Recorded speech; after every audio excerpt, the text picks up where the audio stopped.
Hi, and welcome to Finding Your Way Through Therapy, a proud member of the Sightcraft Network. The goal of this podcast is to demystify therapy, what can happen in therapy, and the wide array of conversations you can have in and about therapy. Through personal experiences, guests will talk about therapy, their experiences with it, and how psychology and therapy are present in many places in their lives, with lots of authenticity and a touch of humor. Here is your host, Steve Bisson. Bonjour et bienvenue à mon balado. Thank you and welcome to the podcast. I think I've done that one before, but hey, you can rehearse your French if you want to. This is episode 175. If you haven't listened to episode 174, please go back and listen to it. Stephanie Cohen was an amazing guest, Overcoming the Fear of Dogs, her book. I really read it. I think it's wonderful. If you have anyone who needs that book, please go get it. It's available everywhere. So I hope that you get a chance to look at that book. But episode 175 will be with Kyle Goodknight. I'm going back to first responder stuff again because I really enjoy it. Kyle, among other things, is a podcast person. He does voiceovers, but more importantly, he served, I believe he was a paramedic, and he's still a paramedic from what I understand. And he worked with a lot of people with issues in the first responder world. And he's realized that his stress, burnout, and decreased job performance led him to a certain place where he needed to do more treatment. So I'm pretty sure he's going to share that. We're going to talk about hopefully his other work. I think we talk about trauma, but I want to stay away from just talking about trauma for first responders because there's so much more to do. But we talk about the tools to sustain a great career. So here is the interview after a short word from free.ai.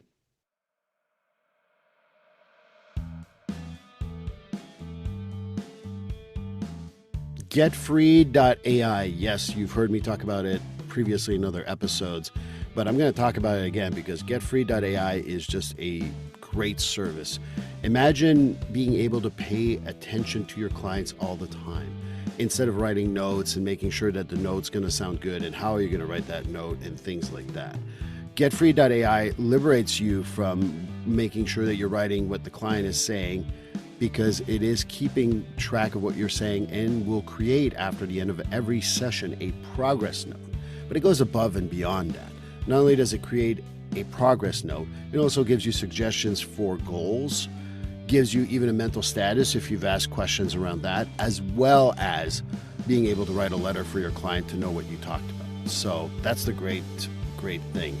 It saves me time, it saves me a lot of aggravation, and it just speeds up the progress note process so well. And for $99 a month, I know that that's nothing. That's worth my time. That's worth my money. The best part of it too is that if you want to go and put in the code Steve50 when you get the service, at the checkout code is Steve50, you get $50 off your first month. And if you get a whole year, you save a whole 10% for the whole year. So again, Steve50 at checkout for getfree.ai will give you $50 off for the first month. And like I said, get a full year, get 10% off, get freed from writing notes, get freed from always scribbling while you're talking to a client, and just paying attention to your client. So they win out, you win out, everybody wins. And I think that this is the greatest thing. And if you're up to a point where you got to change the treatment plan, well, the goals are generated for you. So getfree.ai, code Steve50 to save $50 on your first month.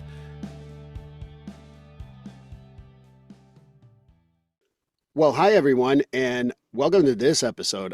What's funny is that I met Kyle on his podcast a couple weeks ago. And, we have this exchange now that I've been on his podcast and he's going to be on mine. So, it's very exciting to me because I don't want to do his whole introduction. I'll let him introduce himself. But, we've had informal conversations, and then we had a formal conversation, and we couldn't stop ourselves from talking. So, Kyle Goodknight, welcome to Finding Your Way Through Therapy. Thank you so much, Steve, for having me. I appreciate it. And it was an absolute joy to have you on my podcast and talk about the stuff we talked about. And we're just going to somewhat continue the conversation, but, in general, just because you and I both, through our pre-discussion and the times we met so far, we know there's a gap. We know there's an emptiness of this type of thing in our industry, healthcare and first responder world.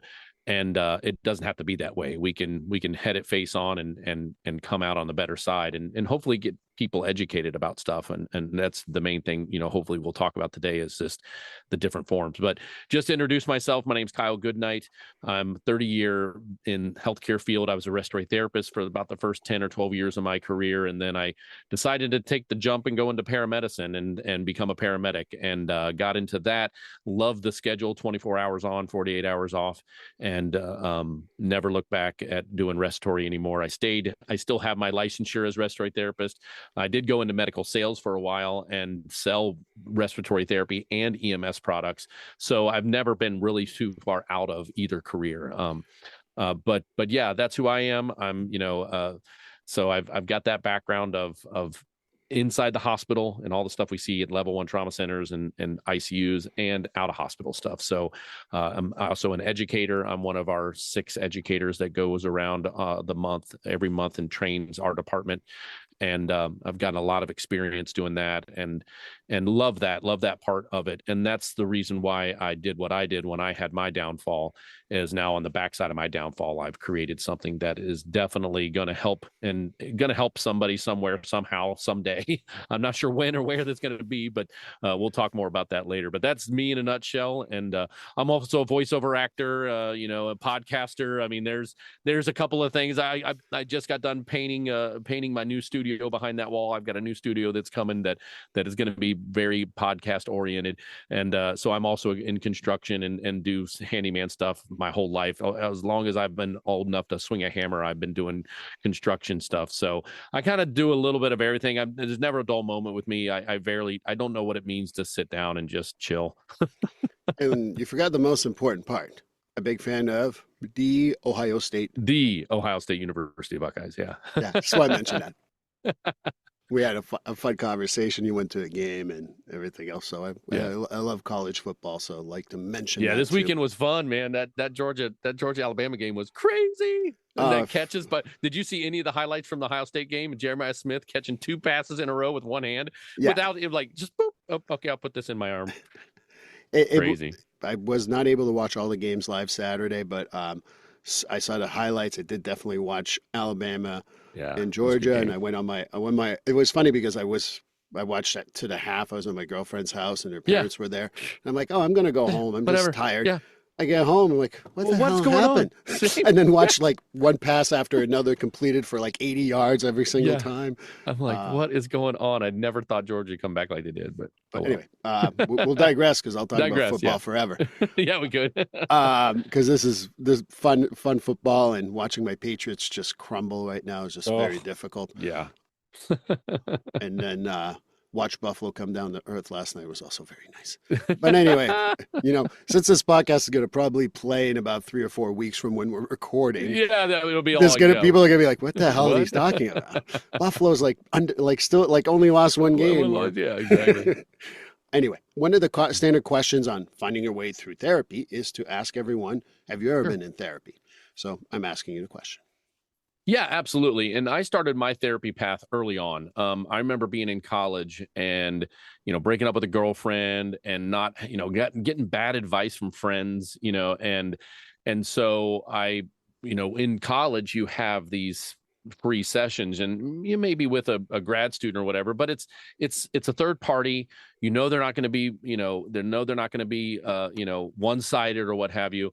So my therapy, progression started very early for me. I didn't know of the first thing I remember of therapy when I was a freshman in high school. My mom and dad were facing a divorce, and they ended up fixing it, and they went to therapy, but they didn't talk much about it. So I did know that there was something out there before I got into college that I'm like, well, maybe subconsciously I'm like, well, mom and dad stay together, therapy may be good, what have you. So I have never been ashamed of doing it. I've never, it's usually when I'm backed up against the wall, like it's for sure, like it's not something that I think of I used to not think of it as a therapeutic or preventative measure. I always thought about it as, okay, once I get to crisis, I'll ask for help. And unfortunately, my possible divorce, I've faced divorce once, and it took us 2 years to correct it, and nothing happened until we got good good counseling. And it wasn't, they weren't shrinking our heads. They just helped us think of things a little bit differently, help us think of things in a different light, help me understand her, help her understand me. I remember one time he asked me a question during our couples therapy and our couple sessions, and I answered it, and she was like, "Whoa!" She got all pissed off, and he's like, "Hold on, Jen, or let me interpret Kylie's." So Yeah. he's like, "What I think this man is trying to say is this," and I'm like, "Yes, that's exactly what I was trying to say." So it's sometimes it's just you don't know how to get the words out properly to understand it yourself or have someone else understand you, and it's good to have that third party to like, okay, so let me unpackage that a little bit and let's talk about the different parts of what you just said. And so I've never been opposed to it.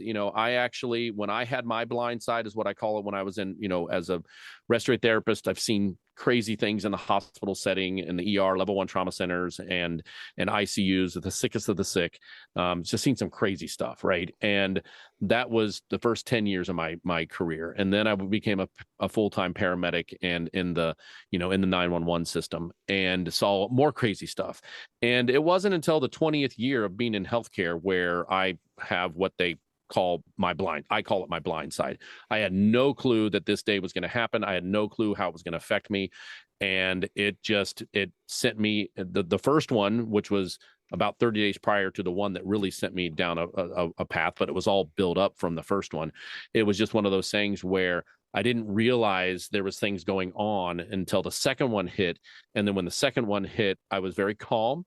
I was very precise. I called my mentor up and I said, "Hey, I'm going to go do this."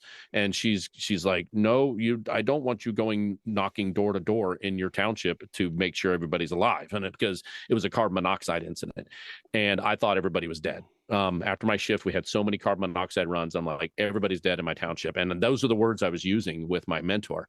And she's like, "Listen, are you safe?" I'm like, "Yeah, I'm safe. I'm fine." I'm like, "I just need to go back to work and help people."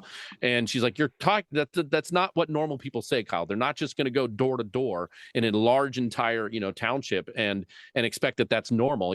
It's out in the country. You're going to get shot, like you're going to knock somebody's door and they're going to meet you with the shotgun. Like, what are you doing here?" "I'm just trying to make sure you're alive, sir." But so she came over to the house. We both agreed that I should probably get a little bit more advanced help. And I'm like, "Yeah, I'm totally down with that. I don't feel right. I don't feel good about the way I feel right now." I wasn't suicidal or anything like that at that point in time. I don't believe I've ever been truly suicidal, but it's one of those things where those kind of things enter your mind when you're going through stuff. And, even if it's just a blip, you need to be able to unpackage that and be able to understand that you need to be open about it. And that's my biggest message to people now is let's normalize this conversation. Let's raise our hand. Let's try to raise our hand before we have crisis. But when you're in crisis, for sure, like, please raise your hand. But before crisis, if you can do some preventative measures or some things that help you unpackage things better, because it's not all about what we see. That's the biggest misconception too. Correct. Well, you trained for this. Well, why should this affect you? You trained for this. Absolutely not. I trained to help you in the moment. I didn't train for the aftermath of what I was going to be dealing with, right? And it's one of those things where, no, we didn't train for that. We don't train for that. We need to train for that. It has to be something that gets put into the education system, and it has to be normalized. We have to talk about this stuff. We have to be I was just on a podcast the other day, and I mentioned that one of the toughest I've ever been was that day that I called my mentor. And I said, "Jenny, I don't feel right. I don't know what's going on with me, but I need help. I look back at that time, and that was probably the toughest I've ever been." And I was damn tough too through my possible divorce. I was really strong through that too, for my kids, for my wife, so I could show that I could be different. And I was never tougher than that day when I called my mentor to say, "Hey, I don't know what's going on and I need help." A common thread with everyone that I've ever talked to is that it was the hardest thing for them to do, to reach out and ask for help, whether it's their mentor or finding a therapist or what have you. So that's a common thread. And I think you brought up so many good points that I want to talk about, because at the end of the day, I think that it's usually not the event that causes people, like people say, "What event caused you to be in therapy?" No, it's an accumulation of events. It's very rare, because it happened, did I see people right after the Boston Marathon bombings? Of course I did. But usually it was a succession of different things and not just one singular thing that really affects first responders. I think part of the stigma is that people wait till they have their breaking point. Yeah, And I that's think and I think that's a that's the problem. biggest stigma Yeah. personally. Yeah. And that's exactly what happened to me. I had an incident one time where I'm in the ER and someone grabs my back. It's like, you need to leave. And I'm like, wait, what? No, I'm the airway guy. I'm like, I'm this little kid's airway right now. And they're like, no, you have to leave. This kid looks just like Carter. Carter's my son. And I'm like, yeah, I know. And and they're like, you can't be here. I'm like, no, I'm his best. I mean, like, there's no other therapist in the room. We'd have to call a therapist down. I'm like, no, I'm doing it. And 100%, it was the same age, same time frame, drowning victim. And, and it was everything I could do in the moment. I did my job. After the moment, it was, I had to go find a quiet spot. It's probably one of the only times that I broke down on duty. Like, I needed like 20 minutes to myself just to grieve, right? Because it was too close to home. And I think that's another thing too, is we as first responders and medical professionals, we see stuff that reminds us of our real life, and that's when it can really mess you up. Right.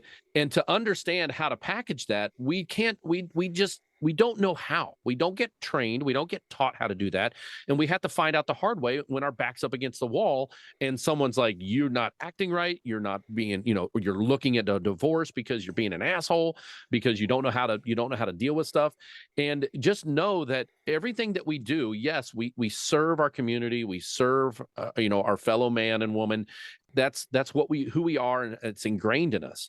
But we have to accept the fact that what we see affects us. And it's not just what we see in the incident at the hospital or the scene. Right. It's also the way that our family is left behind sometimes by my duty days, and where everything always breaks when I'm on duty and I just can't leave to come home and get you out of the garage. Like, you have to have some communication of who can help when I'm not there, or who can help me when you're not here, because my wife's a medical professional as well. And there's times when she's not here. She worked night shift for years when we were raising our kids, and like, wake up in the middle of the night and this kid's crying. I'm like, I'm just a dude. I'm like, the baby needs the boob, but the boob's at the work, And I'm like, oh my gosh, So, we had to do some, we had to learn and overcome and talk about it and be open. But that's the biggest thing, I think. If anybody listening to this right now that has had any type of daydreams, any type of flashes, I call them flashes too, not so much daydreams, but I'll see someone and it'll instantly remind me of somebody from 10 years ago. And that's a flash. That's not a positive thing. So if you have flashes, if you have any type of doubt, if you have any type of remorse after the fact, and everybody, you're human. The brain is a human product, and it's not meant to take all the stuff that we see, all the stuff we go through, whether it's at the scene, at the hospital, or in our family life and our own personal life. It's not meant to understand it. And the only way to understand it is to talk about it and to understand that there's other things out there. Right. And I think that that's not always what you see. You're right. I had someone recently tell me that they went to the same exact area that they had a pretty horrific scene, we'll say 5 years ago. And then they went back for another horrific scene, and it brought back all what happened 5 years ago. And that doesn't mean that she's like broken, in my opinion, but it's just normalizing. Yeah, human. Yeah. I'm a therapist. They teach us about vicarious trauma, but the bottom line is we're all going to have it. And I know it's a different type of stuff. So I want to mention vicarious trauma because that's what that is sometimes. Here's the story I want to share because this is a true story. At one point, when my daughter was about 9 months old, I was asked to go to see someone who had a SID. And I had to go to the ER. I was asked because of my specialty with first responders. And I was sitting there listening to them talk about the SID of their 7-month-old, 6-month-old, wasn't quite the same age. I'm a human, right? Do you think that fucked me up a little bit because of my own kid? Absolutely. Of course it did. So I think that that's what people don't normalize, even first responders in general. And I think that it's realizing that it's not only what you see, but it's also how it affects you in the long term. Yeah. Yeah, exactly. And you don't know what that long term means. Is that long term a month from now, or is it 7 years from now, or is it 20? Right. I was 20 years in before I hit my wall, and it was very, very, it was a local, my daughter knew, the little girl, and it was just It was horrible, and just unfathomable. And then fast forward 30 days and we have more incidences of a carbon monoxide issue. And come to find out, one of the things that I learned about a year ago was something called the ACEs score. And if you've listened to any of my podcasts, I pretty much bring it up almost every episode because I think it's that important, because the ACEs score is adverse childhood encounters. And basically anything that happens from 0 to 18, you have to count those years, and it's a set of 10 questions. And if you answer yes to any of those questions, it's just 1 point. And then when you add up your points, you have an ACEs score. Well, I'm an ACEs of 6. And, I watched my sister overdose when I was 10 years old. That's not normal, right? No. like my father was an alcoholic prior to me being born, but I didn't know him as an alcoholic. But my sister gave me my sister actually, who I'm actually gonna have dinner tonight with. She's in from out of town, and so she's still alive. She didn't die, thank God. God. Yeah, thank God. But it was something that affected me. So, do I go into an overdose situation and think of that? Maybe. Has it affected me? Not to this point. There could be a day where I walk in and it's the same kind of house. It's the same in the kitchen, on the floor, in front of the sink, and her friends are trying to wake her up. That maybe that's what I see, and it sends a trigger like, oh, you need to go talk about this. Maybe it's just me talking about it right now. Maybe this is all I need, and to understand that trauma from when I was a kid.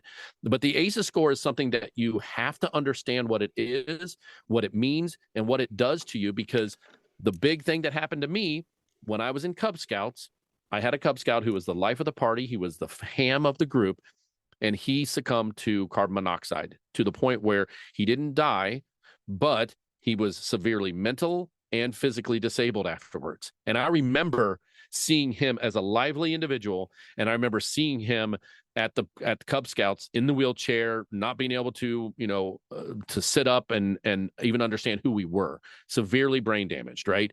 And from carbon monoxide. Well, that was a traumatic incident.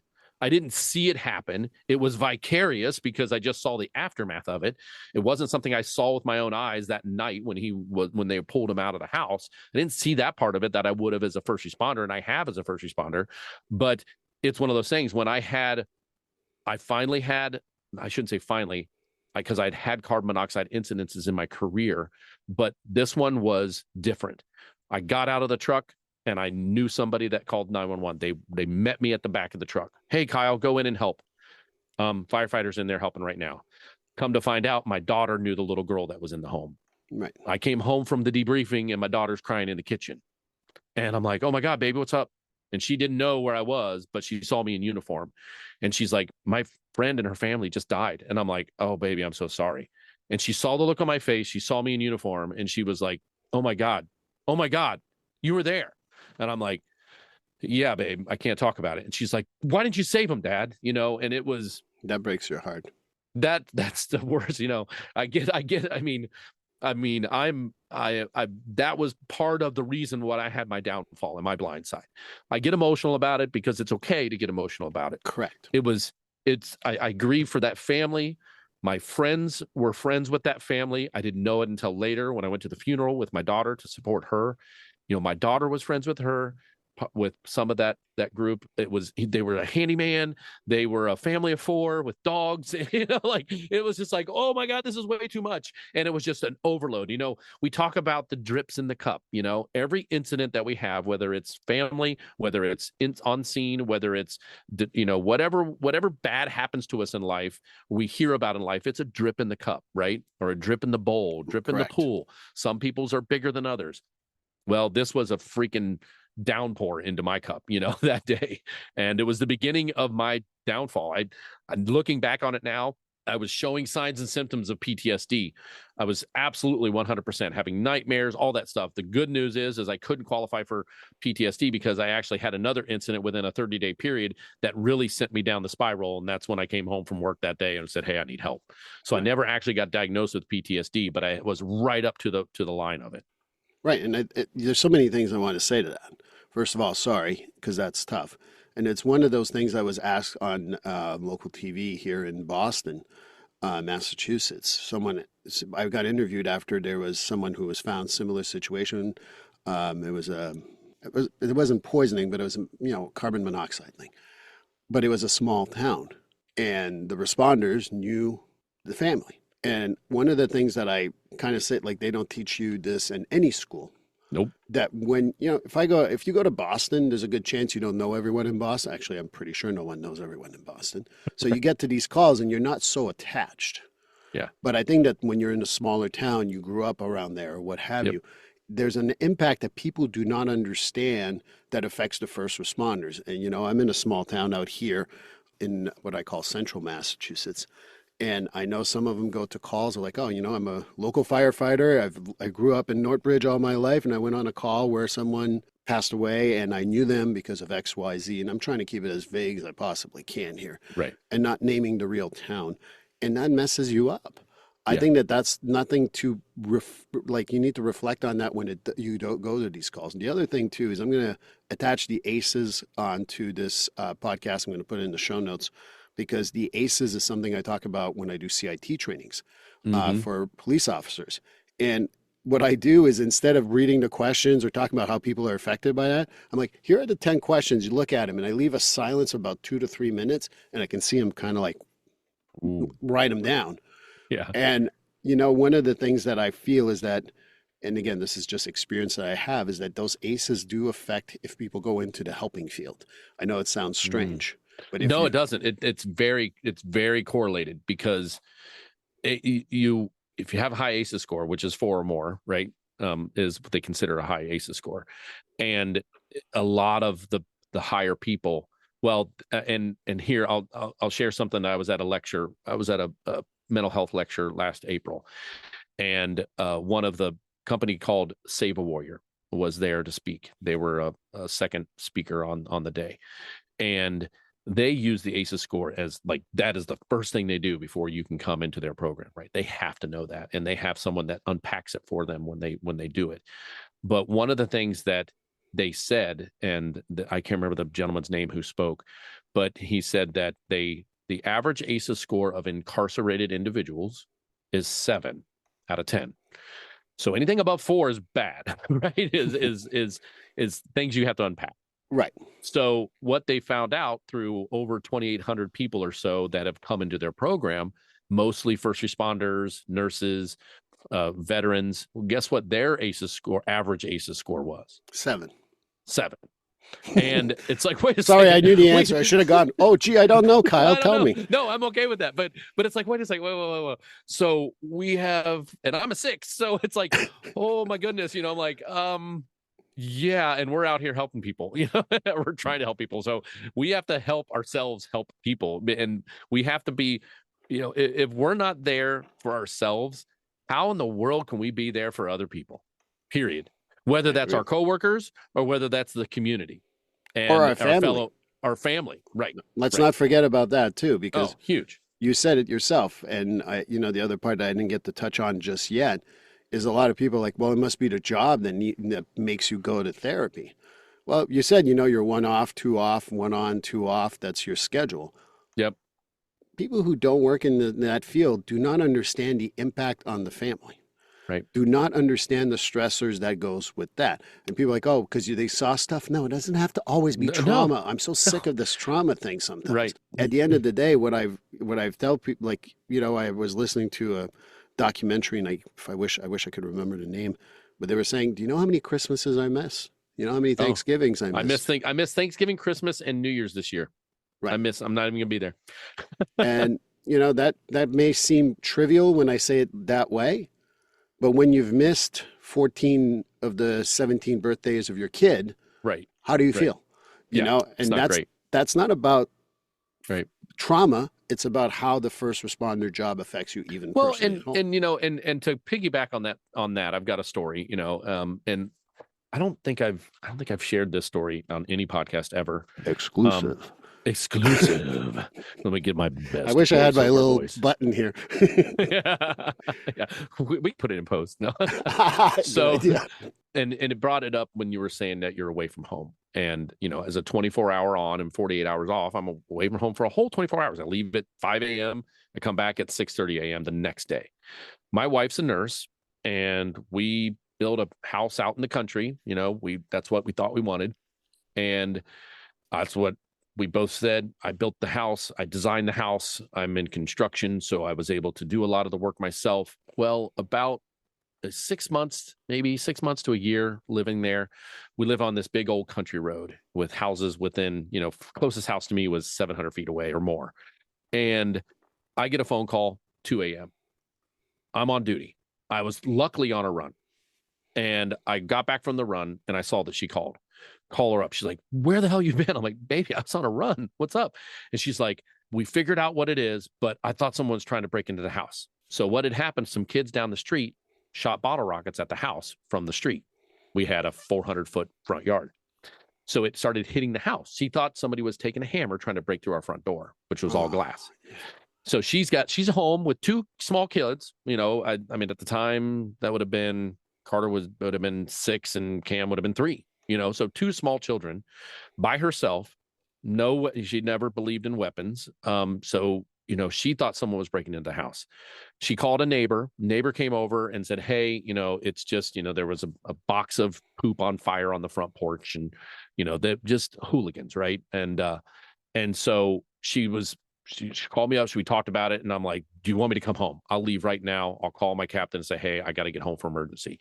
And she's like, no. You just got on a run. We know how that works. Just talk to me on the phone. And I'm like, okay. So I stayed on the phone with her from about 3 o'clock until 6 a.m.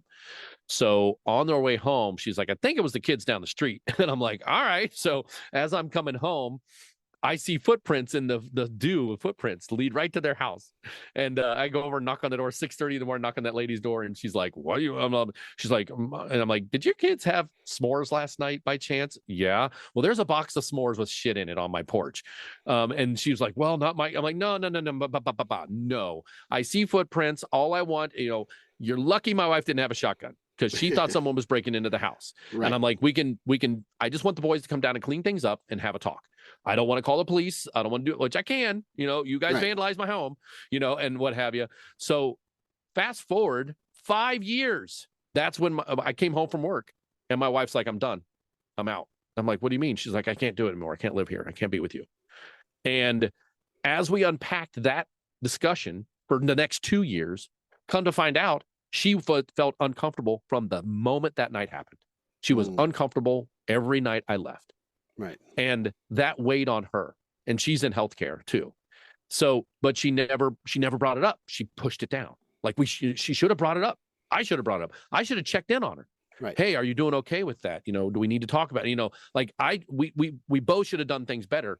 And that's what I'm talking about. It's not just the stuff that happened at work. This was at home. This was my family. This was the true fear of her being attacked in our own home.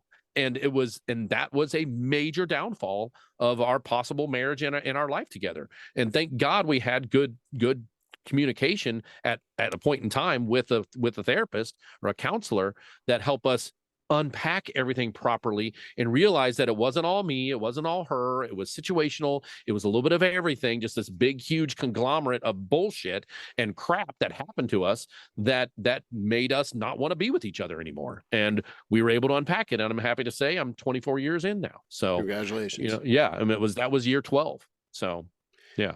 And I think that's exactly the other part that I talk about in therapy with some of the first responders who are like, well, I saw this adverse event, whatever it is. I'm just trying to keep it as vague as I can. I'm like, how did that affect your family? I'm not here to talk about my family. Hell, you are. It affects your family. Yeah. And now, and the best part of my job is if you were one of my clients and the day they say, I wonder if I should invite my wife, please bring your wife in. Yeah. I tell people right away. And what I found is once you start opening that, I know there's always these images. I'm going to see if the French Canadian in me just kicked in, interpret what's going on and take your words and make sense of them, and vice versa for your partner, whoever that is. And being able to have that open communication is so important, because both what people don't understand is this job affects your home life. This job affects so many other things. It is not singularly anything else. So for me personally, it's always reminding yourself that work on the communication at home, work with your kids. There's a lot of stuff that you bring. This therapy is not about just trauma.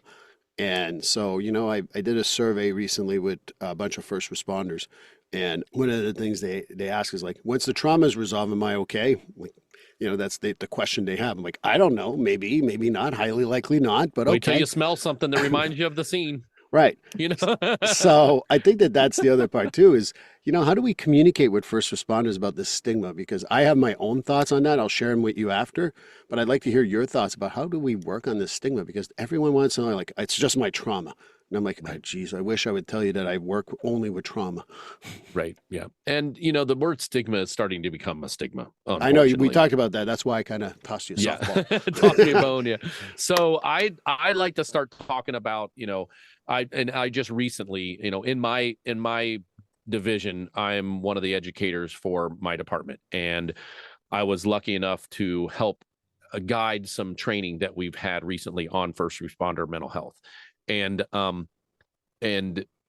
we ended up, was it 2 months ago, we had the whole month was every month we have a new lecture. And this month, 2 months ago, we had a lecture on like basically just an introduction to mental health and first responder stuff, including like what my department offers for us and how to get a hold of it and stuff like that. But one of the things that I talked about, at least in my lecture, I don't know if this was shared with the other 5 people, but I was like, listen, guys, we've all heard the word stigma. We hear it on the radio now. We hear it about mental health in general, and people are starting to get numb to the word stigma. So, or start already hear the word stigma and put a guard up. And I'm like, I don't want to talk about the stigma. I want to talk about normalization.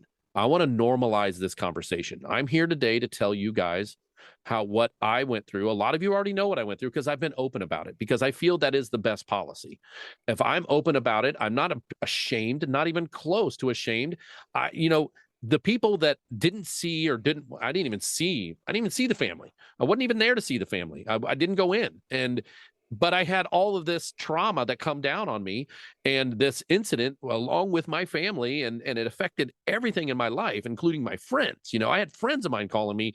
One of them, the guy was in my wedding, and he called me up. It's like, oh my God, blankety blank, blank, blank, just passed away. I'm like, yeah, dude, I know. And he's like, oh shit. And I'm like, yep, I can't really talk about it, and he's like, oh my God. And I'm like, yeah. So like, it affected more than just me in that day. And the one thing that I tell people is, I'm not ashamed of that day.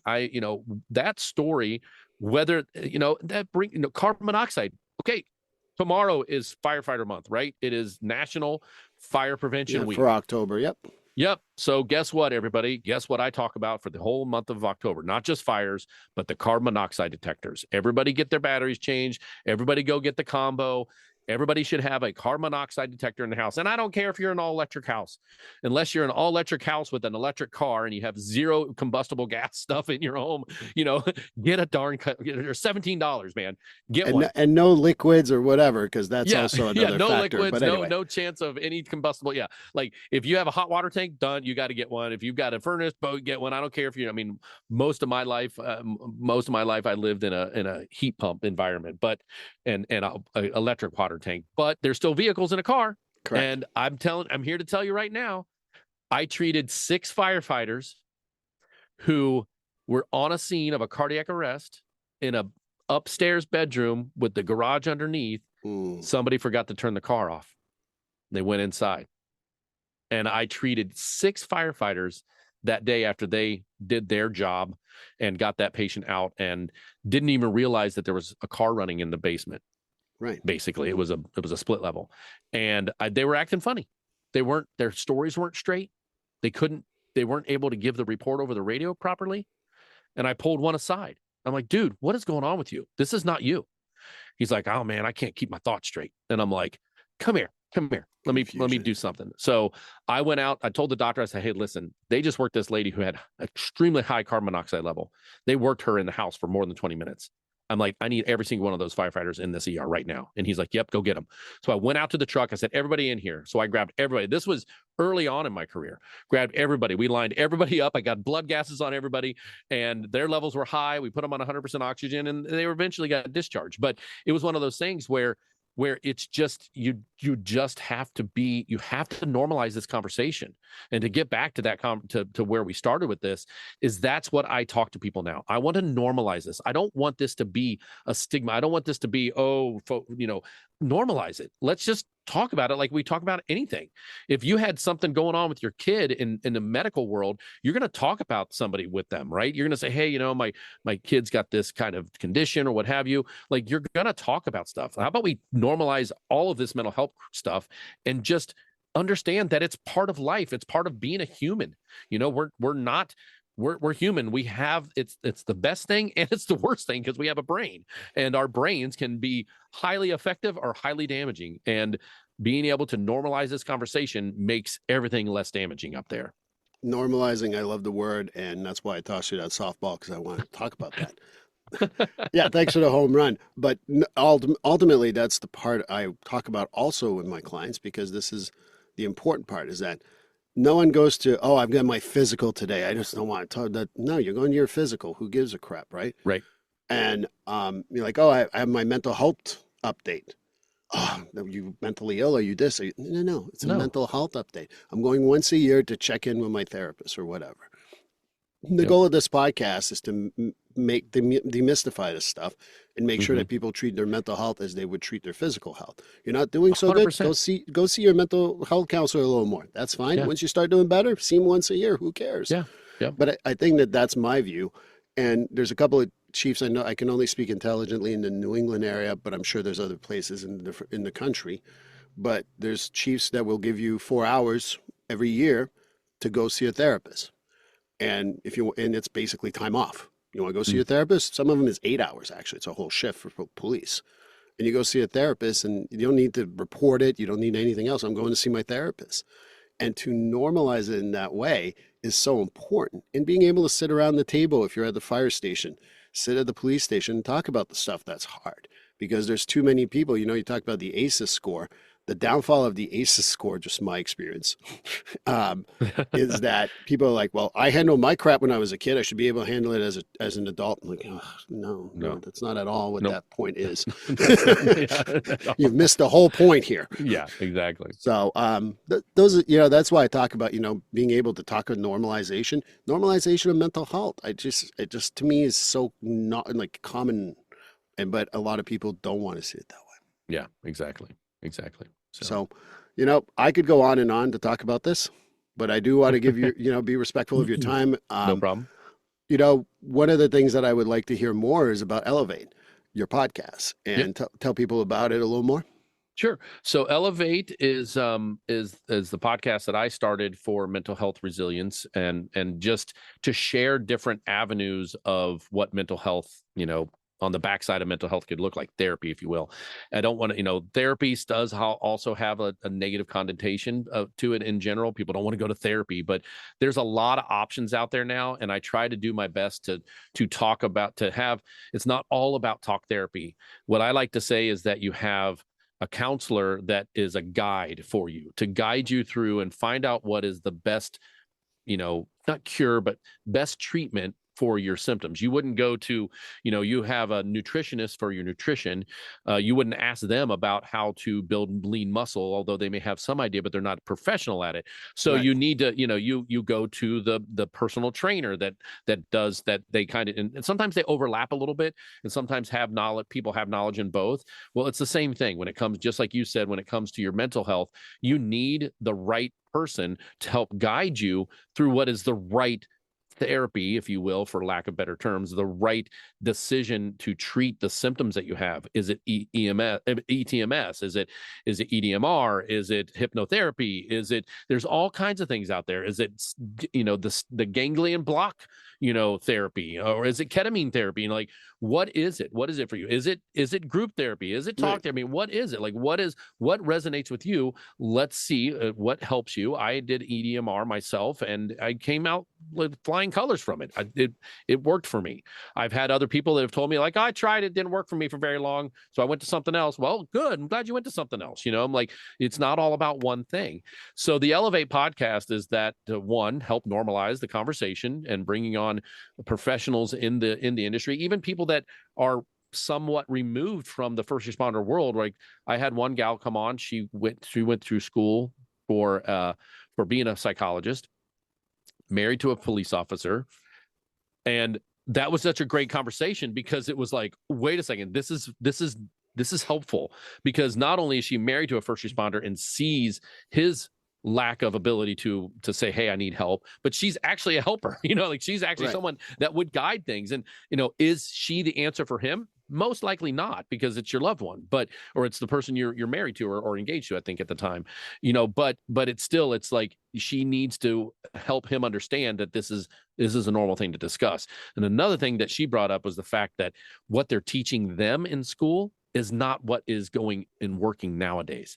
And she came out of school completely disappointed because she felt like she wasn't prepared for the real world. And so she came on the podcast talking about how we need to basically elevate the educational system on what is now found. I mean, some of the things, like if you go read the book, The Body Keeps a Score, some of the stuff that is ingrained in us now only came out in 2012. Right. That was 12 years ago. That's very, very small amount of time compared to the whole world of psychology and mental health in general. So, and we're just now learning about the brain with the scans that we can do that show what lights up during different conversations and smells, and it's all relevant. And that stuff is not being covered as deep from what she said at least in her school.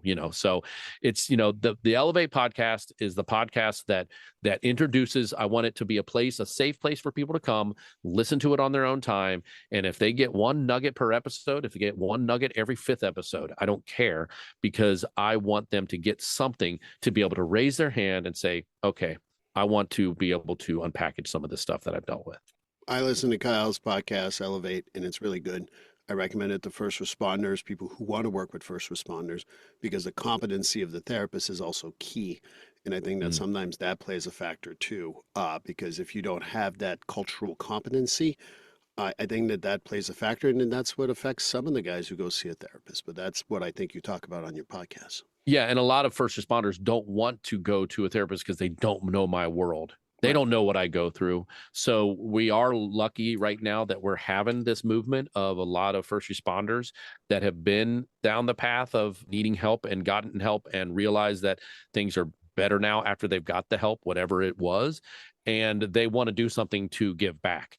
And so there are more and more counselors and therapists out there that are geared specifically to the first responders.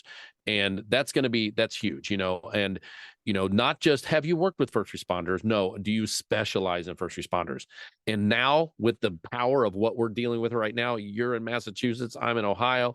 We have Zoom counseling. You can now get a counselor that is completely far away from you. That's not even in your local community. So if you wanted to keep it under wraps, if that was still the stigma in your department that you don't want people to know, is you can do that now through Zoom therapy. And it's very effective. And it's almost more effective because you can be a little bit more open about it. You don't have to worry about the way, you could shut your camera off. You shut your camera off and they don't see you, and you could just talk, you know what I mean? So it's one of those things where, it is, we are in the best time in our lives to have the tools to learn how to cope with the stuff that we were never trained in school to deal with. Right. And you're right. Whatever she said, you don't learn these things in school. And, when I dated, this story I like to share before we wrap up here. When I was dating, someone had put me in a situation where she wanted me to be the therapist for her family, which is not my role in life. So one of the things that came up after that is in my profile of, I can't remember which one, Bumble, whatever the hell it was. It said, I'm a therapist, but I'm not your therapist. And to this day, that makes my girlfriend now, who I've been with her for 2.5 years, laugh and laugh and laugh. And sometimes she even says, I want to ask for advice, but I know you're not my therapist. I'm like, okay, go fuck yourself. But anyway, so just wanted to share that story because that is absolutely true. Right. And I thought you'd laugh and make people laugh about, my silly stuff that happened in my life. So where do we find Elevate? I would like people to go pick it up. Elevate is it's spelled with 2 1s. So I take the L out and I put 2 1s. It's a long story. I explain it on the Elevate podcast. You can listen and find out why I do it that way. But basically the 2 1s are the on and off duty persona of the first responder. So it's E11 EVATE. So the just take out the L and put 2 1s in that look like L's. and that's how I spell it. So on YouTube, all the major platforms, YouTube, Spotify, Apple, KyleGoodknight.com. If you spell my name, even if you spell my name wrong with leaving the K out of the middle, Kyle Goodknight, either way you spell it, you'll find my website that has links to all of my podcasts. I run 2 different podcasts and help about 9 other people with their podcasts. So I'm kind of in my voiceover industry and my voiceover side job, I've become a podcaster as well and a podcast coach. So I'm kind of like, it's kind of one of those weird things where you go to my website and you're like, wait a second, where do I go? I'm like, well, I've got it set up at a first responder, podcast, or voiceover. And we'll definitely link it to the show notes so that way people can reach out. Yeah, there's a click on it. Yep. Whether they need you through first responder stuff, podcast stuff, or your voiceover, I'll make sure that it's all linked up for you. But I was talking to you beforehand, and truthfully, I enjoy our talks. I hope you come back on the podcast at some point. Absolutely. Because I feel like we didn't even scratch the surface as to what people need to hear. Yeah, there's so much more we can talk about it. So I'm looking forward to that. And if you ever want me back on your podcast, I'm always available. So absolutely. Love talking to my first responder world because you talked about competency, and that's so important. Yeah. Yep. So thank you very much, Kyle. And I'll talk to you soon. Well, this concludes episode 175. Kyle Goodknight, thank you so much. Really appreciate it. I think you're going to come back to the show. I love this interview. We even then scratched the surface of what we can talk about. But all his stuff is on his website. You can go get it. I think I'm going to leave the ACEs score also in the show notes if you want to look at it for yourself. But episode 176 will be a returning guest, someone I truly appreciate as a human being, Stephanie Simpson. And she's going to be here on episode 176. And I hope you join me then. Please like, subscribe, and follow this podcast on your favorite platform. A glowing review is always helpful. And as a reminder, this podcast is for informational, educational, and entertainment purposes only. If you're struggling with a mental health or substance abuse issue, please reach out to a professional counselor for consultation. If you are in a mental health crisis, call 988 for assistance. This number is available in the United States and Canada.